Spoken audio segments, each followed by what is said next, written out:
Yes. Corey, are you going to share a deck or anything? No, I don't have a deck for this. All right. Welcome to the member call on the web project book. I know that, Corey, you have the book in your hand. Can you show us? The web project guide. And it says in small print, from Spark from Spark to launch and beyond. All right. Tell us more about it. That's the first time I've actually seen it, so very exciting for me as well. It's this is the black and white version. This is the printer's proof. The full one will be, the main one will be in color that will come out eventually. Yeah. So the web project guide. Boy, there's a story about how this came up, but ultimately the idea of the web project guide is to help sort of provide context and a sense of place for people within the larger web project process. We often, specifically at Blend, at the agency, we find ourselves working with people who have different levels of expertise and different levels of experience within different parts of what ends up being, essentially what we have set out as a 24-part project, but ultimately it can be as big or small as it needs to be. The idea of the book really came about having to sort of explain how different things fit in as we move forward on a project. So, we often, in fact, many years ago, we had a conference called the Now What Conference. The idea of the Now What Conference is essentially, it was a content and governance conference where we invited speakers from around around the world, but really it was like sometimes from Canada. We would essentially position this as, hey, your website's launched, now what? What this book really positions is this idea of like, hey, we've chosen a CMS, or we've determined what our design needs to be. Now what happens next? Or what do I need to know to make these decisions work throughout the entire scope of the project? So that's essentially where the book, the idea of the book. Dean's ready to talk. Well, these all came up because I used to do sales for professional services, and people would say, can you tell me how this works? Like, what does this process look like? And I found myself explaining the same process over and over and over again.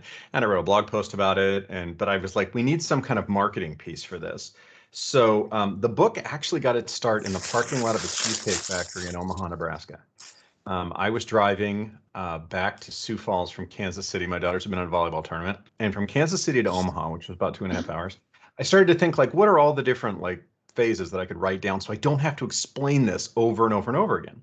So I got to the Cheesecake Factory in Omaha, and there was an hour wait. And so my wife and my daughters went in to wait, and I sat in the parking lot and I wrote down all these different phases. Like, these are all the different phases.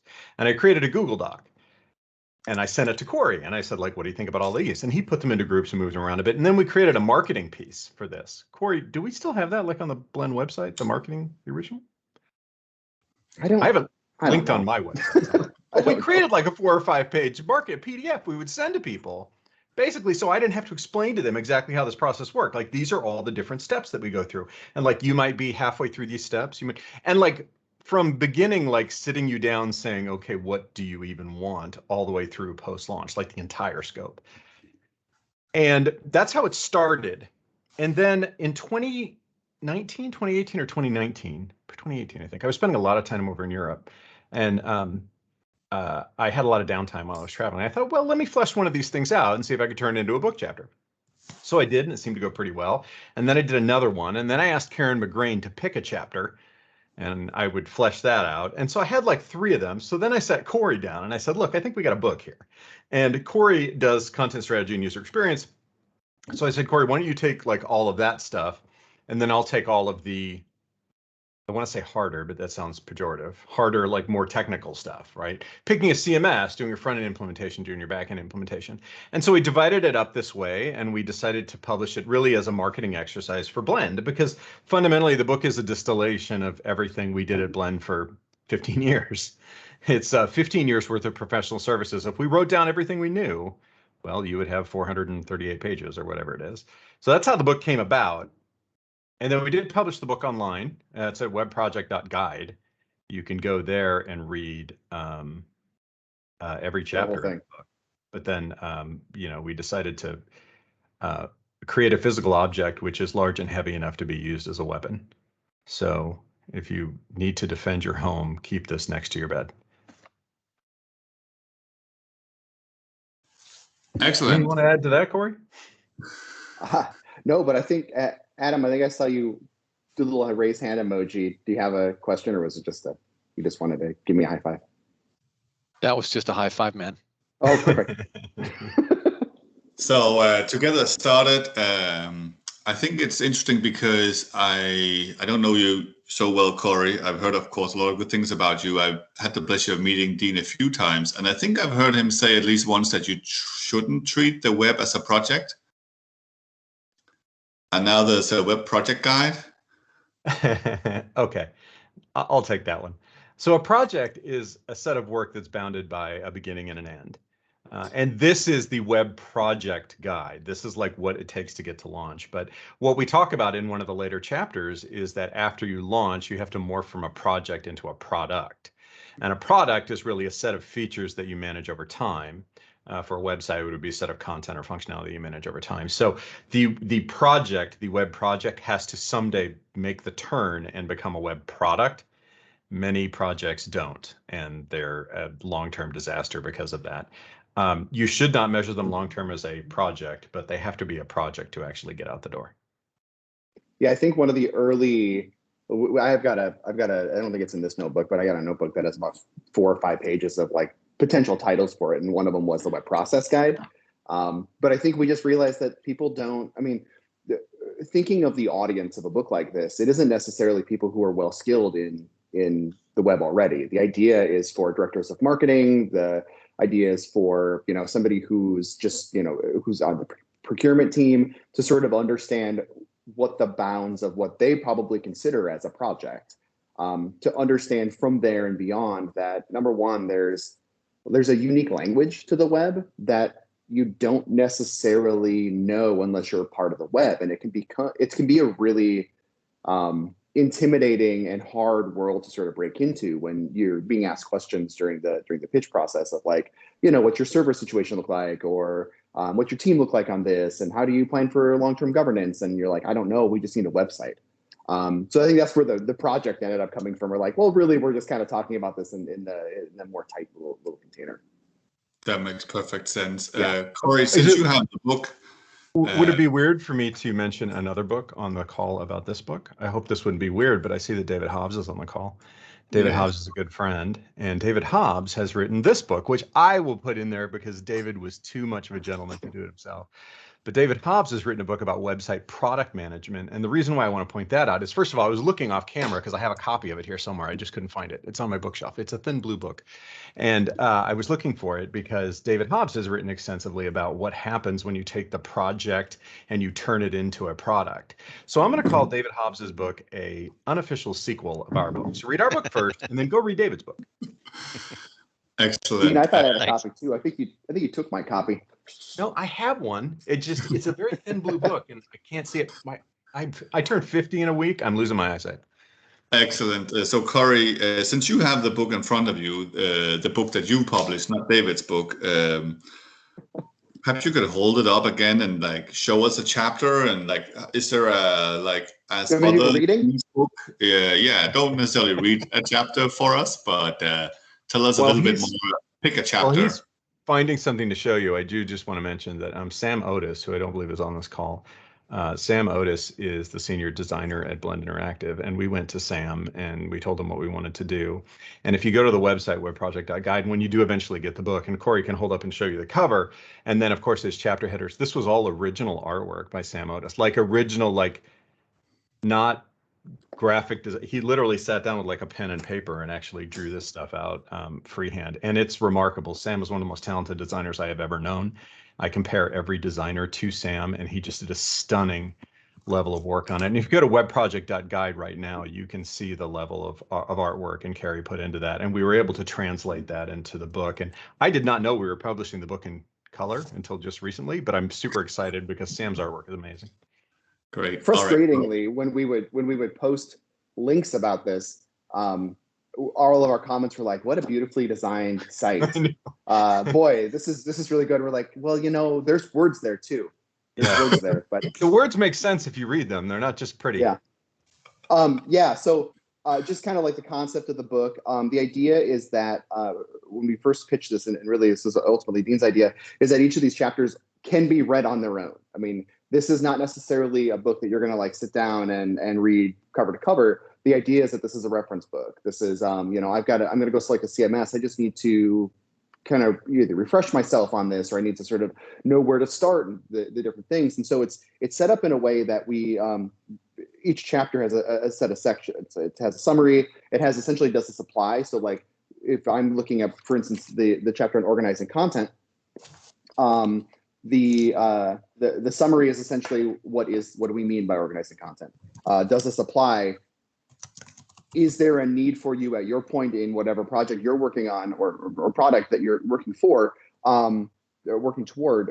Is this a thing that you're going to need to worry about? And then there's a longer narrative in which we kind of do a high level overview of that specific topic. At the end, then it touches on the last few pages of each chapter, inputs and outputs. So what do you need to know? What do you need to bring into this specific phase? What do you get out of this specific phase? The big picture, which is sort of how this fits in with the larger overall context of the process, and then staffing, like who are the type of people that you'll need in on this. One of the things of this. Oh, go ahead. One of the things we struggled with is we had these 24 phases, is putting them in order, and basically you put them in a general order, but no project goes to plan. No project goes to the specific order. So the big picture section is specifically like, we think it'll roughly fit in here, but it could also go here and it could also go there. And there's just like ridiculous amounts of overlap, and trying to be incredibly precise about a vague process was an adventure. Bart asked in the meeting chat, like who or what role should read the book. We wrote this for somebody who either works with other disciplines or is either new or sort of tangential to the overall web process. So as a content strategist, I find value in going through this book, and I would appreciate this book because I don't need to know every detail about front-end development, but I need to know something about it to do my job really well. A director of marketing may go to the chapters that they need to read to be able to sort of understand what their process looks like, how they're going to select people to help them out, to get a really high level view, to, like I said before, understand the language of the overall web process. And I think what's interesting about this, and why I think that the book, why I'm really like excited about the book, is that there isn't anything like it, which is really, it was really interesting to me. The world of web technical and web strategic writing is very focused on people who are already doing the thing. Every content strategy book that I've ever read is written for current or potential or future content strategists. But if you have a client come in and they say, hey, I just need to know a little bit about content strategy, what does this process look like? Giving them one of those books is incredibly overwhelming. They don't have time to read that. They are just looking to you for that sort of high level overview. And each of these chapters is designed to essentially be like a 15-minute, what we hoped to be a 15-minute. It went, what was like 3,000 words, I believe we were going for, and most of them ended up like 5 or 6 because we like to hear each other write and talk, apparently.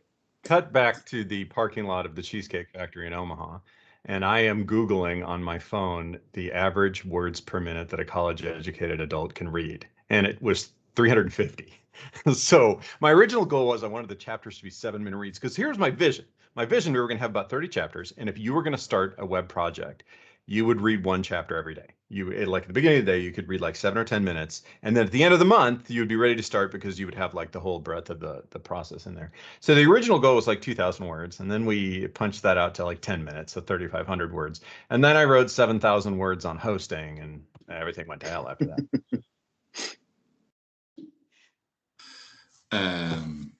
The one other point I want to make is that Corey said there's no other book like it, and that seems like a grand statement. I think it's true. The reason why we were able to write this book as kind of a full scope, where I think a lot of books don't, is because Corey and I have such opposite disciplines. Corey handles content strategy and user experience. I'm awful at that. I do technical CMS implementation, recommendation strategy, things like that. And so when I started to stare down this list of chapters, I'm going to write a book, but then I started to look at all these content strategy chapters and thought, well, I can't write these, and Corey absolutely can. So that's how Corey and I came together on it.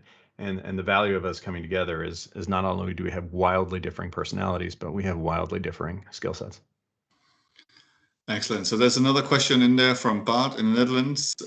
In the process of audience targeting for a global intranet content, could the book be used for that? Corey, you have an entire chapter in there about knowing your audience. In fact, I think the chapter is called Know Your Audience. Yeah, there's a few chapters in there essentially about sort of what we have called the discovery phase, but sort of that research and understanding audience phase. There's chapters in there on that. I think the book is going to those chapters are going to help you get a good view of sort of what the overall process might be. One of the things both in the book and actually more specifically on the web is the idea of sort of taking this opening level overview and being able to read 2 or 3 chapters and say, okay, I get now what I need to research audiences, to determine outcomes, to figure out what their goals are, and then find the resources that'll go deeper into that, or to help you find the people who can essentially pull in that level of knowledge. I think another one of the initial titles was the web project primer, with the idea being then that this is, you're not going to get all the answers in this. We can't. It would be 100,000 books long. Our goal is to sort of stand on the shoulders of those who've come before us and collect all of this information and say, all right, here's your high level overview. This is going to give you a great idea of essentially what you need at a really, really good level. It's going to go deep enough that you can, talk intelligently about, servers or front end development, but it's not going to, necessarily help you determine the best way to schedule audience interviews or the best way to source, potential research. Yeah, so I'm going to go back to that great philosopher, Donald Rumsfeld. Donald Rumsfeld was Secretary of Defense for the U.S. during the original Gulf War, and he made a very famous speech now where he talked about known unknowns and unknown unknowns. Known unknowns are things that you don't know, but you know that you don't know these things. Known unknown unknowns are things that you don't know, and you don't even know that don't know these things. Like, you don't even know that that's a thing you need to know. And a known unknown is the thing you need to, but you don't know it. And what we want to do is we want to take all these unknown unknowns and make them known unknowns. I can't teach you everything to know about audience identification, but I can explain to you what it is and why it's important, and you can decide for yourself if you need to go learn more about this. My goal is not to teach you everything. My goal is to make you understand that everything exists, to turn on the lights and kind of clear the darkness. And if you want to go investigate other things, there are absolutely books that will go deeper into that. My job is just to let you know that it exists and make it a known unknown. How I've explained the overall book is, this book the idea is that it will not teach you how to build a website, but it will teach you how a website is built. Hey, that's a good one. Yeah, we should have put that in the book somewhere. it's in every marketing piece I put together, Dean. Great job. Hey, speaking of marketing, I want to call out Taylor. Taylor, wave to everybody. Taylor handles marketing for Blend, and Taylor has the unenviable task of making this project happen. And so she's done a lovely job. So I just wanted to call out Taylor, so long as we're talking about marketing. Thank you, Dean. Oh, so, there's a question about how long it took to write the book. Please. Don't ask that. It's a long time. The idea came up in the summer of 2018. We wrote 2 chapters a month and put them live on the site. Then it kind of sat around while we went through the editing and publishing process, which a lot of times those things happen concurrently, and we did not do it that way. We had a finished book that we then brought to an editor and tried to find a publisher, which was not easy because ultimately this type of book feels very general, and it's that way on purpose. But I think the publishers that we worked out with like, well, we need something, they're looking for something really specific. They want to know, like, content strategy for mobile is a book that they can pitch because they're looking at it from the industry standpoint and not from outside of the industry. But we ended up with a publisher, and it's beautiful. And it took a long time. Yes, it's taken a long time just to print. The other weird thing is that, like, we wrote this thing 2 chapters at a time, and between 2 different people. And at the end, we had these 24 chapters. I mean, like 26 if you include the introduction and the conclusion.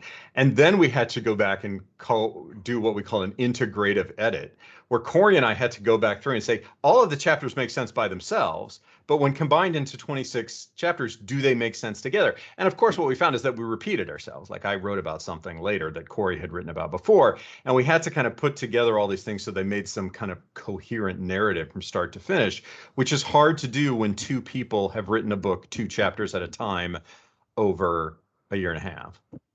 So terrible way to write a book. I don't recommend it, but the book got written. I don't recommend writing a book in general, honestly. No, Corey, after you write the manuscript and then you edit the thing over and over and over again, and this labor of love you hope that you never see again in your entire life. I have a 19-year-old daughter, and she just left for her 2nd year of college. I love that child, but I was so glad to see her go. And that's the same way I feel about this book. I love this book, and I think it's a great piece of work, and I'm very proud of it. But if I never read any of these words ever again, I'll be a very happy man. All right. Any other questions, reflections, comments? I know I started with a curveball, but any other questions about what's in the book? Corey? Psychological accommodation. Corey, was that your phrase or mine? I think that was yours. I don't know. I already forgot. So here's the thing about psychological accommodation is that one thing you have to accept when doing these projects is you have to accept that people are flawed, deeply flawed. Sometimes they're stupid, and sometimes they're irrational, and sometimes their egos get in the way, and you have to account for that. You have to look at that. We do cover some culture and behavioral themes early in the book. We do talk about, like, how to get people to tell you what they really want rather than they just think what they think you want to hear. And we talk about some cognitive biases that people encounter when looking at web projects, because I always maintain that a successful web project is a feat of social and psychological engineering, far more than technical engineering. If you can just motivate. I was sitting around with some friends once, and we were talking about having a summit for people who build websites. And we were talking about speakers, like, who are the best speakers we could have at this summit? And literally, we thought we would get organizational counselors in. We would get therapists in to talk about how to get people to work together, because people are dumb. People are really stupid. And well, I give people a little bit more credit. Mostly people are scared. Mostly people are frustrated with, like I said, the language of the web. If you bring in a new CMS or you bring in any sort of outside source to help with this, they're suddenly, now you're getting into territorial issues. My job is going to change, and I don't like that. There's a lot of I think, like Dean said, the first few chapters are really about just getting a project figured out. Like, what is the scope of it? What do we actually want? Who are the people who are going to be involved? And then the last few chapters are focused on, what do we do with this thing now that's launched, and who are the people who are going to be able to own this? What power do they have? There's a character in the book, his name is Francis Jellybottom, who hates the web process, and Francis Jellybottom, and then I believe there's a character of the CMS, or the 2 greatest characters we ever wrote. There's a script later of a play starring CMS, which I got to write dialogue for. Very exciting. The dream. So yeah, so there is a little bit of that culture and behavior, but again, it's hard in a book like this. And I think you asked Adam, what do you purposely leave out of the book? We can't go too far into detail. It has to be technology agnostic. We don't talk a lot about marketing, other than to say, like, these are things you're going to need to know. We don't talk a lot about sort of anything that is definitely part of the larger digital landscape, or anything that might be focused within the details of digital transformation or digital optimization, because so much of that, and at that point now, you're talking HR, you're talking marketing, you're talking company culture, you're talking, again, you'd have an entire Encyclopedia Britannica of a guide if you start jumping into those areas. All right. And then Arild, you had some praise for the book. Customers perhaps using the book to upskill. Sure. Of course, many clients aren't aware of a lot of these concepts before embarking on some kind of new project. So having them being aware of these concepts would infinitely make the process better for both parties. I tell you that my employer, Optimizely, I worked at Blend Interactive when the book started, and I transitioned during the writing of the book. I work for a company called Optimizely now, and we have actually, Optimizely has bought a bulk order of books to send as sales tools, just because we talked about known unknowns and unknown unknowns. To Errol's point, it's very hard to have a rational conversation about project scoping when someone doesn't even know the things that they don't know. If they know the things that they don't know, you can have a much more intelligent conversation about it. Yeah.